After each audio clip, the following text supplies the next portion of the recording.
Assalamualaikum warahmatullahi wabarakatuh. Alhamdulillah alladzi an'amana bi ni'matil islami wal iman. Wassalatu wassalamu ala sayyidi walidi adnan sayyidina wa nabiyyina wa maulana Muhammad wa ala alihi wa ashabihi wa man tabi'ahum bi ihsan, amma ba'd. Para pemirsa yang dirahmati dan dicintai Allah Subhanahu wa taala, alhamdulillah, puji dan syukur kita panjatkan kehadirat Allah Subhanahu wa taala. Pada hari ini insyaallah kita melanjutkan kembali kajian kita kitab Tuhfatul Raghibin karya Syekh Muhammad Arsyad bin Abdullah Al-Banjari. Para pemirsa, mari kita awali kajian kita hari ini dengan bersama-sama membacakan Ummul Quran ila hadratin Nabi Muhammadin sallallahu alaihi wasallam wa ila alihi wa ashabihi wa zurriyyatihi wa ahli baitihi wa ansarihi wa atba'ihi wa ila jami' auliya ilahi wa shalihin wa syuhada wal muttaqin, khususan ila hadrati sahibi hadzal kitab Syekh Muhammad Arsyad bin Abdullah Al-Banjari wa ila hadratin Nabi Muhammadin sallallahu alaihi wasallam. Al-Fatihah. A'udzubillahi minasyaitonirrajim. Bismillahirrahmanirrahim. Alhamdulillahi rabbil alamin arrahmanirrahim maliki yaumiddin iyyaka na'budu wa iyyaka nasta'in ihdinas siratal mustaqim siratal ladzina an'amta 'alaihim ghairil maghdubi 'alaihim waladdallin. Amin. Para pemirsa yang dirahmati dan dicintai Allah Subhanahu wa taala, insyaallah hari ini kita melanjutkan kajian kita kitab Tuhfatul Raghibin di halaman 18. Sekarang halaman 18. Qala al-muallifu rahimahullahu taala wa nafa'ana bihi wa bi ulumihi fid dharaini amin.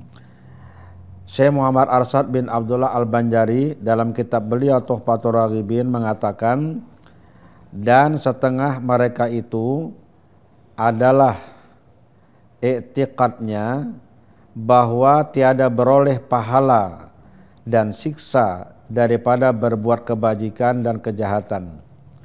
Maka i'tikad yang demikian itu kufur, karena firman Allah Ta'ala, فَمَنْ يَعْمَلْ مِثْقَالَ ذَرَّةٍ خَيْرًا يَرَهُ وَمَنْ يَعْمَلْ مِثْقَالَ ذَرَّةٍ شَرًّا يَرَهُ.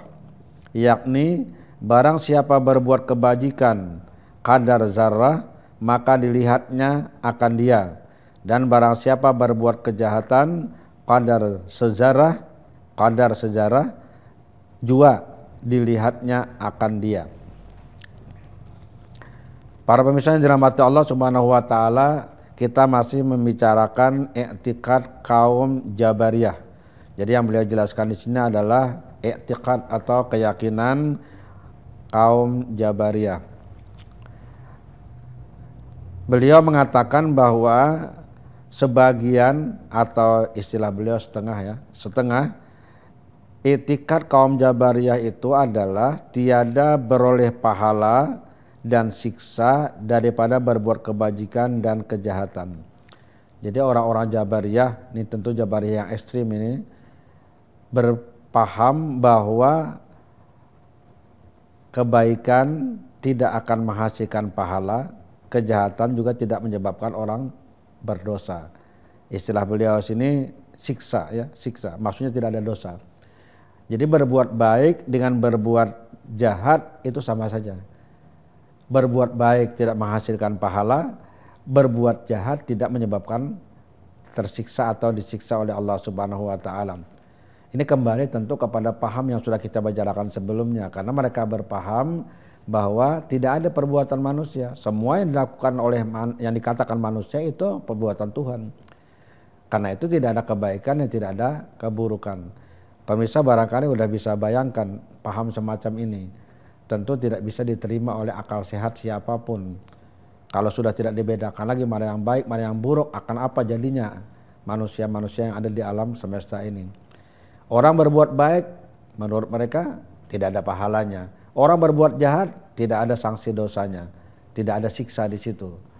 Ya kenapa tidak ada sanksi dosanya? Ya yang berbuat bukan dia, yang berbuat adalah Allah Subhanahu wa taala. Ini paham yang tidak benar, ini paham yang keliru.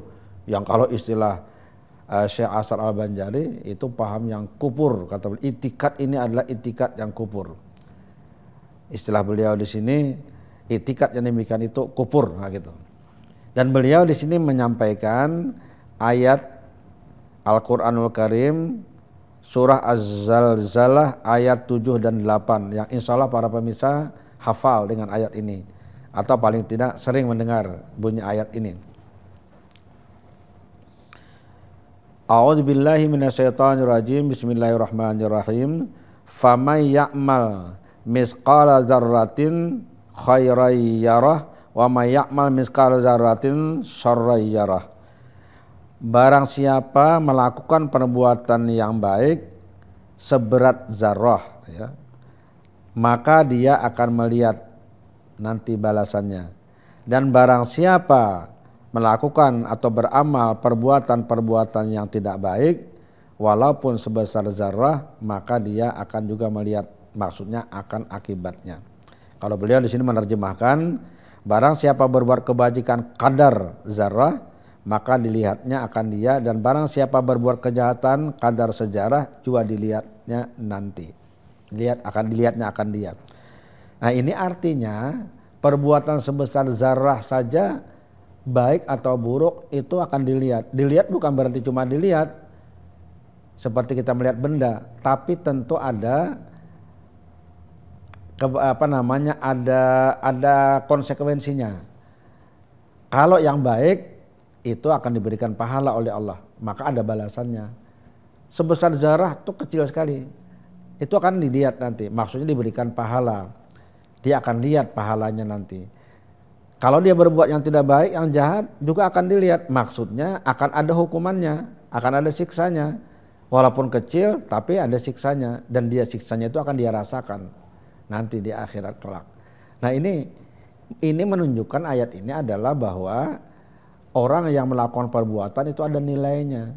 Perbuatan baik nilainya pahala, perbuatan jahat itu adalah dosa. Dan dosa itu akibatnya adalah siksa. Jadi kalau misalnya orang-orang Jabariyah berpaham perbuatan baik tidak melahirkan pahala, perbuatan jahat tidak menyebabkan siksa atau dosa, itu bertentangan dengan ayat ini. Ini para misalnya salah satu dari sekian banyak ayat yang menunjukkan bahwa amaliyah manusia itu akan mendapatkan pahala kalau dia baik, dan berarti dosa kalau dia tidak baik atau buruk. Ini yang disampaikan beliau ini adalah salah satu di antara ayat-ayat yang ada dalam Al-Qur'anul Karim.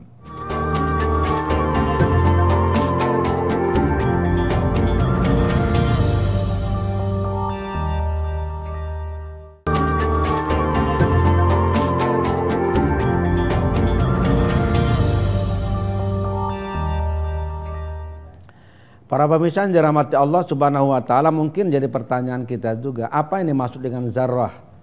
Zarrah itu seperti apa? Kalau dalam bahasa Arab memang artinya macam-macam. Zarrah itu banyak ya. Ada yang mengatakan semut yang kecil sekali, semut kecil sekali, itu zarrah. Ada yang mengatakan biji yang kecil. Ada juga yang mengatakan seperti itu, diartikan biji yang kecil, ada yang semut yang kecil, ada juga bintik-bintik kecil.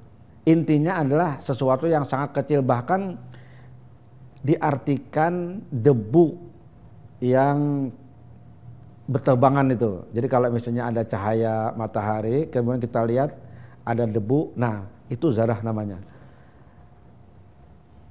Suatu perbuatan sekecil debu itu aja, itu akan ada pahalanya. Dan itu dilihat nanti hasilnya oleh orang yang melakukan. Makanya kita biasanya diajarkan, lakukanlah sesuatu yang baik walaupun nampak kecil. Tapi siapa tahu di situ ada ridha Allah Subhanahu wa taala. Demikian juga yang jahat. Kalau orang berbuat kejahatan, berbuat dosa, mungkin kecil menurut perasaannya, tapi tetap kita diperintahkan untuk jangan dilakukan. Tinggalkan itu. Karena kita tidak tahu, siapa tahu di situ ada marahnya Allah Subhanahu wa taala.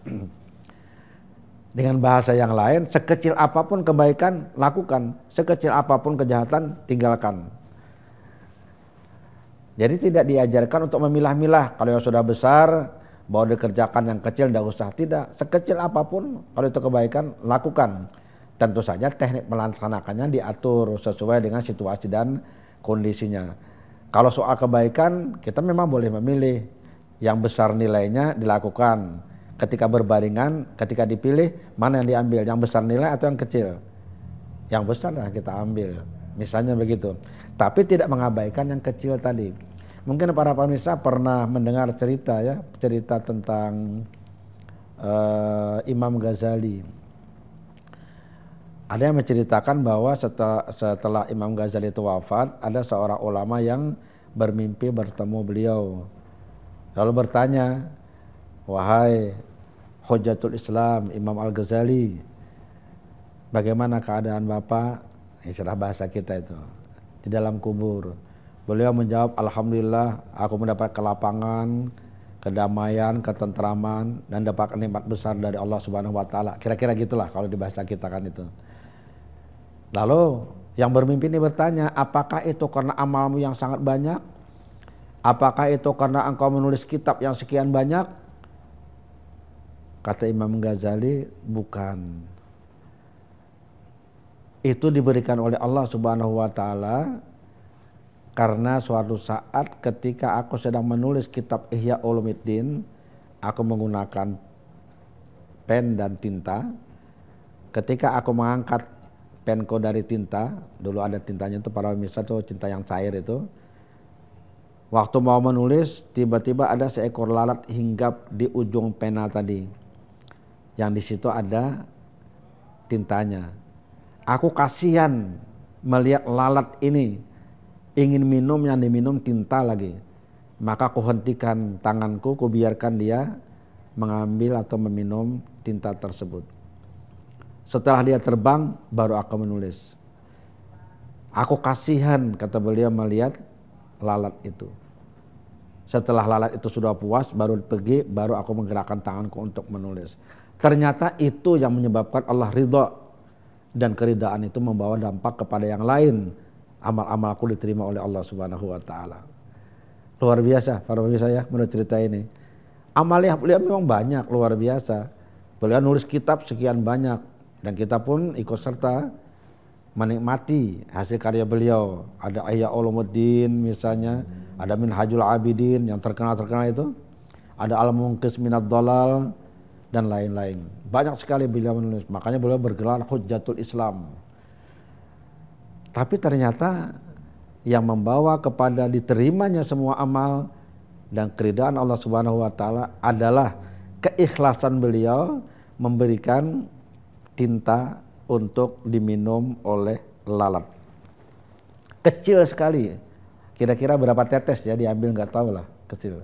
Ya zarrah lah, semacam zarrah. Tapi seperti yang difirmankan Allah tadi, fama ya'mal miskala dzarratin khairan yarah, barang siapa melakukan perbuatan yang baik seberat, miskal itu seberat zarrah, dia akan lihat nanti balasannya. Imam Ghazali mendapatkan balasan itu.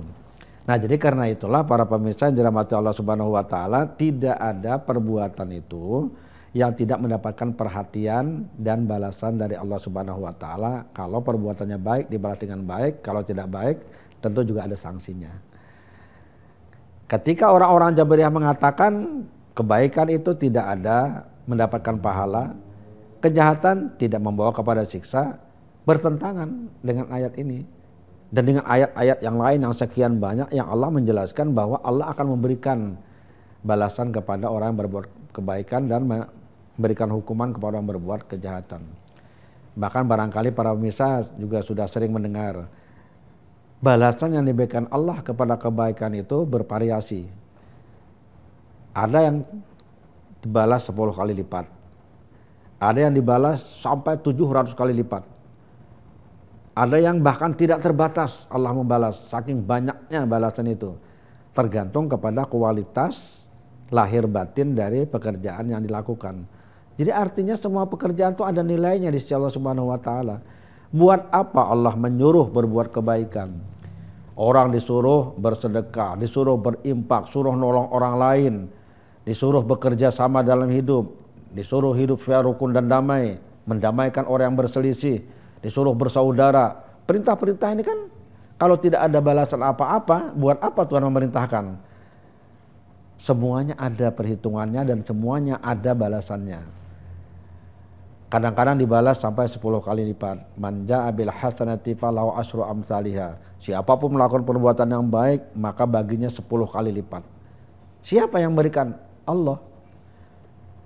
Kadang-kadang dikasih sampai 700 kali lipat. Itu Allah menggunakan kalimat perumpamaan itu. A'udzubillahi minasyaitonirrajim. Bismillahirrahmanirrahim. Masalul ladzina yunfiquna amwalahum fi sabilillah kamathali habbatin ambatat sab'a sanabil fi kulli sumbulatin mi'atu habbah. Perumpamaan orang yang mau menafkahkan hartanya di jalan Allah bagaikan menanam sebutir biji. Biji ditanam tumbuh 7 tangkai, setiap tangkai berbuah 100 biji.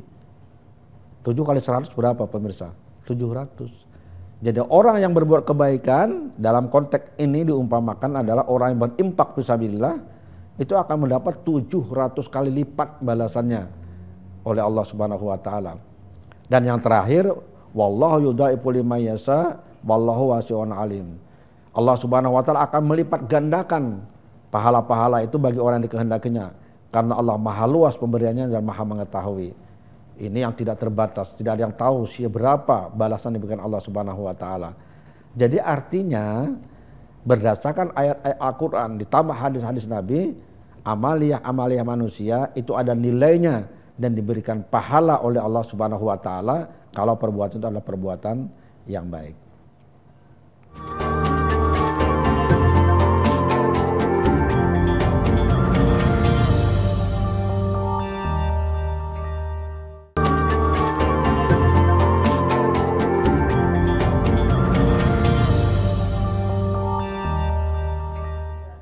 Para pemirsa yang dirahmati Allah Subhanahu wa taala, kalau itu tadi perbuatan yang baik, maka perbuatan yang jahat itu juga seperti itu.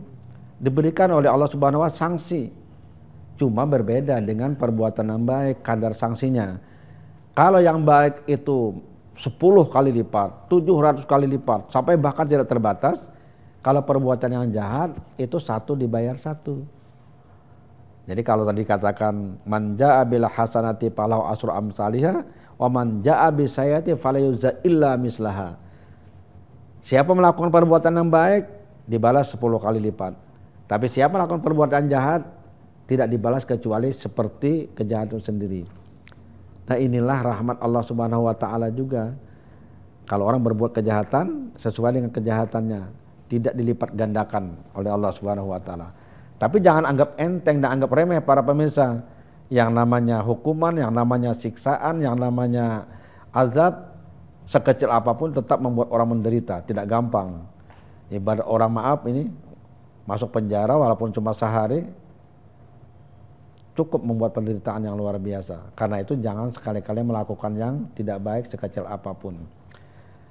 Apalagi kalau misalnya yang kecil itu justru ini yang memicu, dan tanda kutip ya bahasa kita nih, maaf nih bahasa gaul kita, memicu kepada kemarahan Allah Subhanahu wa taala. Kecil dalam pandangan kita tapi nilainya besar karena Allah yang dilanggar. Hukum Tuhan yang dilanggar. Makanya ada kaidah orang-orang ahli hikmah itu mengatakan, janganlah engkau menganggap remeh perbuatan yang jahat. Lihatlah kepada siapa kamu berbuat jahat. Nah, mungkin kelihatannya kecil, hanya sebutir telur, tapi Allah yang melarang kita ngambil mencurinya. Lihat Allahnya, bukan lihat telurnya, kira-kira gitu. Jangan menganggap enggak apa-apa lah, ini kan biasa. Lihat kepada siapa kamu berbuat dosa itu. Berbuatnya kepada Allah Subhanahu wa taala.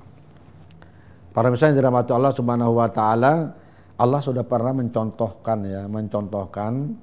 ya mungkin pemirsa juga sudah sering mendengar ini tentang Nabi Adam dan Hawa. Di mana beliau itu diciptakan dan di mana beliau tinggal. Beliau diciptakan berdua di dalam surga. Tinggalnya di dalam surga. Tapi kemudian diturunkan oleh Allah ke muka bumi. Apa sebabnya beliau diturunkan ke bumi? Tidak tetap tinggal di surga. Allah mencontohkan kepada umat manusia. Beliau melanggar larangan Allah. Apanya yang dilanggar? Memakan buah. Yang biasanya kita menyebut istilah buah khuldi. Allah perintahkan kepada Nabi Adam dan Hawa, makan kamu semua yang ada di surga ini, silahkan makan, kecuali satu, wala taqraba hadhihi sajarah, jangan kau dekati satu pohon ini, satu aja nggak boleh, yang lain boleh semua. Tapi kemudian iblis menggoda dengan bermacam-macam cara, menggoda kepada Nabi Adam dan Hawa.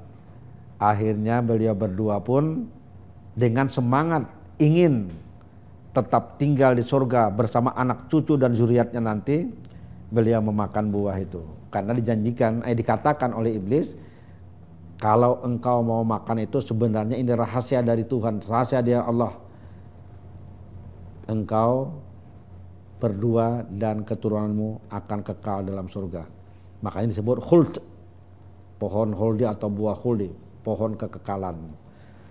Itu tipu dayanya setan yang seperti itu. Akhirnya beliau memakan. Berapa banyak yang dimakan oleh Nabi Adam? Tidak sampai 1 biji, konon hanya 1 suapan. Itu pun setelah sampai di sini ditahan oleh malaikat supaya jangan masuk ke dalam perut beliau. Makanya laki-laki itu lalu ada konon, ini konon ya, saya nggak tahu dari mana ceritanya. Di sini ada sedikit nih benjolan untuk laki-laki. Kalau perempuan sampai sini. Hanya 1 suapan yang dimakan, tapi ini menyebabkan Nabi Adam dikeluarkan dari surga. Mungkin kecil dalam pandangan kita ya, tetapi tidak kecil dalam pandangan Allah Subhanahu wa taala. Barangnya 1 suapan, hakikatnya larangan Allah yang dilanggar. Nah, seperti kira-kira para pemirsa. Nah, oleh karena itulah maka kita diajarkan untuk sangat berhati-hati dalam urusan ini. Jangan pernah menganggap remeh sesuatu yang menjadi larangan Allah Subhanahu wa taala. Allah larang minuman keras. Enggak apa-apalah cuma kan 1 cangkir, kan enggak sampai 1 botol. Jangan. Kalau Allah marah di situ, maka akibatnya akan membuat kita menderita. Nabi Adam yang enak di surga diturunkan pada seorang nabi, seorang rasul Allah Subhanahu wa taala. Itu hanya untuk contoh kepada umat manusia. Jangan pernah melakukan perbuatan sekecil apapun kalau itu jahat, dan lakukan perbuatan yang baik kalau itu memang diperintahkan oleh Allah Subhanahu wa taala. Kira-kira seperti ini para pemirsa. Nah, jadi kalau misalnya kembali kepada Jabariyah, wah, orang berbuat baik itu enggak ada pahalanya, tidak beroleh mendapat pahala, istilah beliau beroleh pahala. Orang berbuat yang jahat juga tidak menimbulkan dosa dan siksa. Lalu untuk apa hukum diturunkan Tuhan ke muka bumi? Untuk apa informasi Allah sekian banyak dalam Al-Quran? Mengatakan ini kebaikan, ini keburukan, kalau mengerjakan ini dapat pahala, kalau mengerjakan ini dapat dosa. Allah sudah jelaskan. Karena itulah maka beliau dengan tegas mengatakan dalam kitab ini, maka etikat demikian itu kufur. Karena bertentangan dengan firman Allah Subhanahu wa taala. Para pemirsa yang dirahmati Allah Subhanahu wa taala, seperti biasa di akhir perjumpaan kita berdoa mudah-mudahan Allah memberikan taufik dan hidayah kepada kita semua untuk selalu bakti dan taat kepadanya. Semoga Allah hindarkan kita dari memakan makanan yang haram, meminum minuman yang haram, mengerjakan perbuatan-perbuatan yang haram, dan selalu memberikan rahmat, taufik dan hidayah pada kita semua untuk melakukan hanya yang baik dan terbaik saja dalam hidup ini. Ala hadin niyah wa likulli niyatin salihah wa ila hadratin Nabi Muhammadin sallallahu alaihi wasallam. Al-Fatihah. A'udzu billahi minasyaitonir rajim. Bismillahirrahmanirrahim. Alhamdulillahirabbil alamin arrahmanir rahim maliki yaumiddin. Iyyaka na'budu wa iyyaka nasta'in. Ihdinas siratal mustaqim. Siratal ladzina an'amta 'alaihim ghairil maghdubi 'alaihim waladdallin. Amin.